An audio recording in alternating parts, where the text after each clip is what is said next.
Hi, I'm Lynn. And I'm Amanda, and this is the Pursuit of Badasserie, the podcast. This podcast is all about taking action and creating that badass business abundance and life that you want.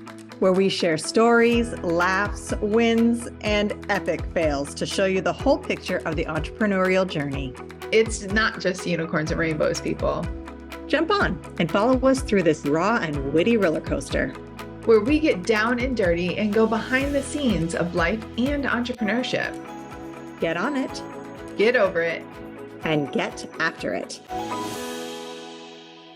Hi, I'm Lynn. And I'm Amanda. Welcome to the Pursuit of Badasserie, the podcast. For those of you who are joining us from YouTube and not from your headset, we're in the same room for the first time ever in the Pursuit of Badasserie podcast history. We're in the same room and not just broadcasting from across the globe. So normally Lynn is in Bangkok, I am in Houston, but today we're both in Bangkok and bringing you all the knowledge. Absolutely. I'm super stoked to have my business partner here, but that's a whole other podcast. I'm sure we'll talk about that one of these times. Sure. But today's topic, we're talking about strategic alliances. One of our favorite topics, definitely, has been for a very long time. And we believe that strategic alliances are essential to successful businesses. And the reason why is because they work when you're not working. They help you get further. Strategic alliances are absolutely an asset to one's business. So we're going to kind of break down what it is, how to look for one, and how to start creating and forming that alliance. And it is an alliance. It is not some, I think there's a misconception for a lot of people who are just starting out in strategic alliances, thinking that you're trying to get people to do stuff for you and to grow your business, but it is an alliance. It's both of you working together, educating each other, and really lifting each other up. Ultimately, it's not just a one-sided scenario. So I want to just get that out now. Yeah, well, let's break that apart. And you'll hear it called different things. You might actually hear us slip up. So it could be called strategic partners, strategic alliances, referral partners. Like there's lots of different aspects to it. But essentially what it is, it's an individual and it's usually one-on-one. So even if you have a partner within your group, like within your business, a strategic alliance usually is almost always it has a stronger relationship with one versus both. And that's okay. Like as long as it's moving the whole ship together. So it's usually one person on one person, and it can be a collective, but you have different dynamics per duo, right? And so building that makes it just that much more impactful, but it can be a group. So don't get us wrong on that. But a strategic alliance is just that. It is somebody that you are strategic with and double-sided, like Amanda said, to really build that structure, whatever that is, that momentum, whatever that is. And that could be in knowledge referrals. It could be in relationships. It could be in just holding each other accountable. But again, we'll kind of break that down. Yes. So what do you think are the top things to look for when you're looking for a strategic partner?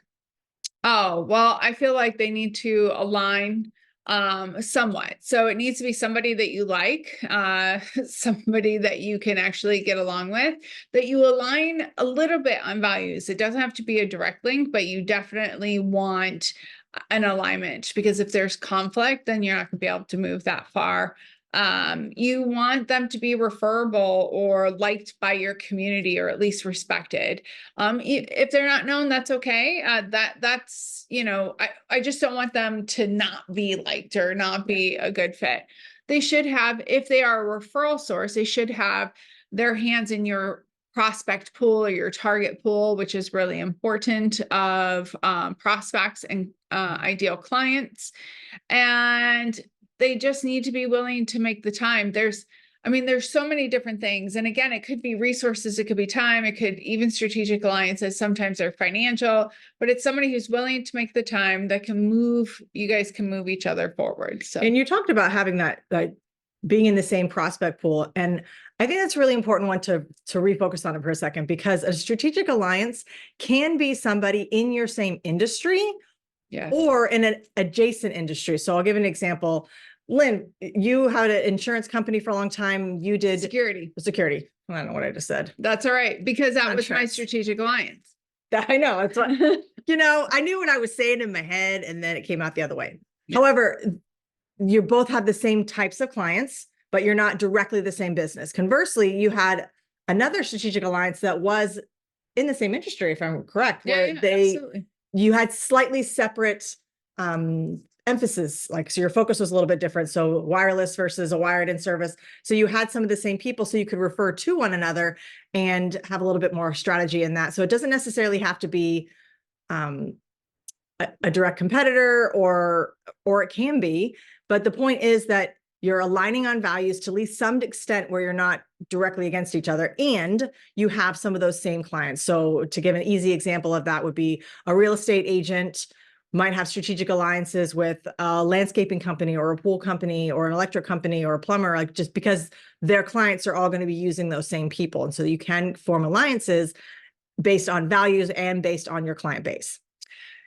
Yes. I do want you to be aware though, because that was heavily on the referral partner aspect of strategic alliance. Strategic alliance can be somebody who is more strategic in moving your business forward and not necessarily giving you referrals, but they could be leveraging their clout in the community. They could be leveraging other things. So it's easy for us to speak more on the referral aspect because that seems the most tangible almost with creating those really strong referral partners. But I do want to back it up some, because one thing that we did not address is the strategy part. And so being a strategic alliance, this is why earlier we were talking about time, is that when you are in strategy, that means you're creating goals, you're creating a pathway, you're looking at all the different ways that you can actually make shit happen, right? You are saying, okay, what is the smartest way or the most efficient way, or whatever it is, whatever the process is that you need it to be in order to get to where you want to go. So that strategy part is important. And strategic alliances, and this is where a lot of people go wrong, especially in the referral partnership, is that, oh, this person's giving me referrals and I don't have to put any work. But strategic alliances, absolutely, you're putting in the work. You're being creative. You're seeing what worked, what didn't work, and you're typically meeting quite often. Sometimes a few times a week. Now, not every partnership will be that way, but strategic partners, they meet quite often. And really going back to the example that you said, absolutely, I could talk about the security side, but even Amanda and I, before we decided to get in business, we technically would be consider each other's competitors. And I'm not saying you get into business with your competitors. It may or may not happen, but we were very strategic. We held each other accountable. We were able to help, and we still have our separate businesses, right? We don't just have the Pursuit of Badasserie. So technically we are strategic alliances for each other because we're helping each other grow. We're helping each other stay accountable. We're helping each other, leveraging our things to be able to help each other as well. And you've gotten personal clients. So it's so much more, but also we don't want to overcomplicate it, I guess. And I think it's very proactive. It's not a reactive relationship where there are aspects to that. However, when you're really forming a strategic alliance, the strategy comes from being proactive. You're thinking about how you can align yourself, be more productive, get tasks done, whatever that might be, motivate each other, support each other, hold each other accountable. But it's a proactive approach versus just kind of sitting back and waiting and seeing what happens. Yeah, no, absolutely. So think of a strategic alliance to help you expand. So that's either expand your book of business, expand your influence, expand your knowledge, expand your presence, etc. So they're really there, and vice versa, to expand. And it's almost rarely tit for tat, right? So just because I give Amanda a referral doesn't mean she has to give me a referral, and vice versa. But it's a collective moving forward. And I will say, even though I said earlier about the referral relationships, that is slightly different, and it is a slightly different kind of intensity, we'll say, but very much in alignment. Is that still with a strategic partner who's not just focusing on referrals? You're still going, if it's a good relationship and the work is put in, you're still going to expand your finances or get clients out of this, because essentially that's what it's about. Yes. And it's mutual, but not necessarily equal all the time. So as Lynn said, it's not always tit for tat. There are some months that one side might be getting more benefit from that strategic alliance, and then it could flip around the next month. It's important to think more about giving, about helping each other from a non-selfish perspective, because if you're constantly thinking and tallying up, oh, well, I got this referral and then I need to give that referral, it won't be as organic, and it won't be as long lasting, in my opinion, if you're just trying to make up referrals and make up things to happen to try to make it even. I mean, we don't want it to be completely one-sided where one person's getting everything. However, if you approach it from a tit for tat, it's going to be a harder alliance to keep alive and strong, in my opinion. Yeah, no, I would agree with you on a lot of aspects, and I understand what you're saying. I will say though, with strategic alliances, you're always reviewing what worked, what didn't, how can we move forward together. And I would say too is that, you know, each person will get into a relationship, regardless if it's a strategic alliance or whatever type of relationship, each one's needs are typically different, and it's seasonal, and reason oriented. It might be situational as well. So at the end of the day, communication is key, having clarity in what you guys are doing, understanding where you're at with those actions, holding each other accountable. But having those conversations, and I can give you an example going back to the security, and this again is more the referral business, is I had two insurance brokers that I worked with really closely at one point, and I was feeding one a ton of referrals and barely receiving any from her. But I was receiving a bunch from the other, and passing her some, not as many as the other one. It's just because we were all in BNI together and we were in different chapters. So I was giving the referrals to the one in my direct chapter. And I went back and I had a conversation after I learned some new stuff. And I said, hey, insurance agent number one, like I'm giving you a ton of referrals. How can I help you make this reciprocal? Now, she was depositing into our relationship and our alliance in other ways. She would help hold me accountable. She was my motivator. Like, she really was. But until I realized, like, oh, I'm not necessarily getting return on investment for my time worth value in its entirety. And I want to be fair to the other person that is. So we had to tweak like her closing. She didn't know where to put me in. So we worked on that. With the other one, I had the same conversation, but obviously the opposite, and said, hey, insurance person number two, you know, you're giving me a lot of referrals. You know that, you know, technically BNI way, like I should be giving it to the one in my chapter, but I am handpicking the ones to feed to you because they pretty much, her closing ratio with the ones I passed was extremely high, almost 100%.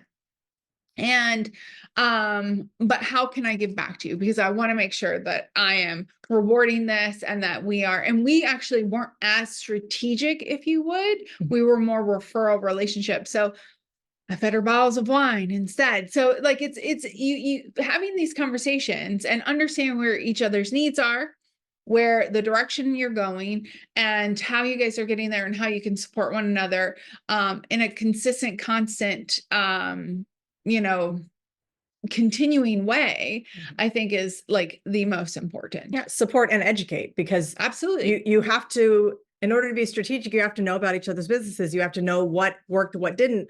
And that comes from educating each other from a very open space of, this is what's working, this is what's not, this is what I need, this is what I don't need.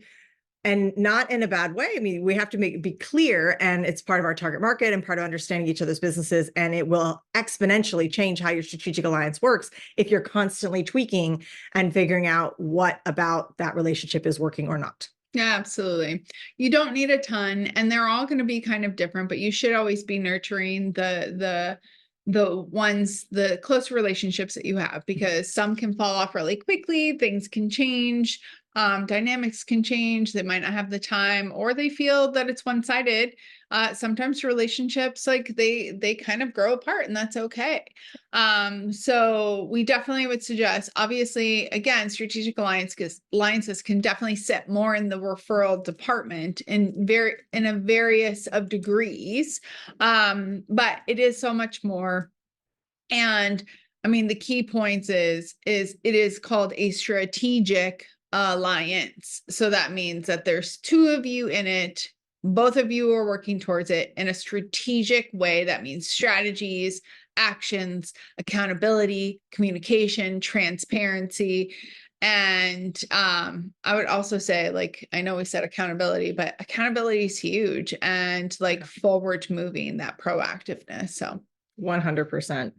yeah. And if you think that you might have a strategic alliance, I want you to, for action step, to really think about it. Is it a strategic alliance, or is it just someone that you know that you're kind of assuming you're going to get referrals from, or you're assuming will talk about you? And I see this in a lot of brand new businesses where they're like, oh, well, my friends are my strategic alliances. And like, well, they can be, but your friends aren't your source for everything. So when you're building a new business, when you're newer to entrepreneurship, you really have to think about the strategy behind connecting with people and moving both your businesses forward. It's not just this willy-nilly in the air.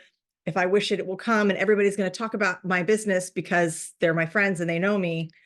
Like, they have things going on too. Yeah. So how you have to be strategic. It's strategy. It's strategic alliance, not just fly by the seat of your pants alliance. I mean, it is finding the right person. And again, they have to be willing to put in the time. They have to be willing to learn and grow with you, and vice versa. And yeah, that communication and that agreement is really, really important. And at the end of the day, you really only need 3 to 5 really strong ones to make 3 to 5 to make your business thrive. I love that term, but really strong ones to exponentially help your business. And one thing that we didn't touch on is that, and this is more on the referral relationship side, but it also is in the strategic alliance side, maybe not as like direct referrals, but you want people out there talking about you. You want people working for you and promoting you. You know, there's Instagram, our favorite, at least my favorite news feed, but they always have like those memes and stuff. You want a friend who is going to be saying your name in a room full of opportunities when you're not there. And this is what a strategic alliance is, but it's strategy. Like, you're actually like, okay, what networking event can we go to? What can we do here? How can I do it better? So that's the strategy part. And that's the proactive part versus being reactive, which is okay. We love the reactiveness. We love our fan club. It's that you're putting in the work to make it happen. You are analyzing and adjusting to really exponentially help each other grow, and constantly be nurturing them. I mean, it's key for sure. It is. It's really, and it will dramatically affect your ability to grow and scale. Yeah. It's not that you can't grow your business without strategic alliances, but it's way slower. Harder. Yeah. Smarter, harder. And again, you want them to be saying your name when you're not in the room. Like, when you have a really good strategic and referral alliance team or relationships, then you're getting business even when you are unable to go out and fish. People are bringing you fish. You know, that whole quote, teach them to fish versus give them a fish. Well, they'll end up giving you, your closing ratios are higher because they're leveraging their name, their credibility. It just helps improve your business, and it helps you work smarter, not harder. So yeah. So if you have questions about how to form strategic alliances, hit us up. We'll talk all day long about strategic alliances. I think we'll talk all day long about everything. Yeah. But this is one of our key trainings. This is something that we go into companies and work with entrepreneurs, but also large companies on, and helping them really develop what is the strategic alliance kind of framework that works well for their business, as well as how to constantly nurture that and what it looks like. And because it is a small shift, it is a redirection of your efforts, but that redirection of efforts is paying off tenfold versus just one at a time. So yeah, absolutely. It can be a game changer for your business. So definitely hit us up. Let us know what you liked about the podcast. You get to see us both. And if you're listening to this in your ears, go to YouTube and watch us, because yeah, Now you can see us. But while you're there at YouTube or wherever you're listening, make sure you like, subscribe, send us a review. We'd like to hear more about what you want to listen to because that's why we're here. Yeah. Yeah. And let us know if there's anything in addition that you would like to learn about even strategic alliances, and anything that you feel that we missed. Because again, we can only cram so much in 20 minutes. So we talk about this for like literally one of our trainings is days. Like we work with companies for months on this to really develop it. So let us know if there's any part of the strategic alliance relationship that you really enjoy. And if you have any questions of how to develop that, let us know as well. But till next time, Get after it. All right, everyone. It's not enough to just listen. Now you've got to put it into action. We are so excited to see what you do next. If you enjoyed our show, please leave us a review on iTunes. And to find out more about what we're doing, visit us at thepursuitofbadasserie.com.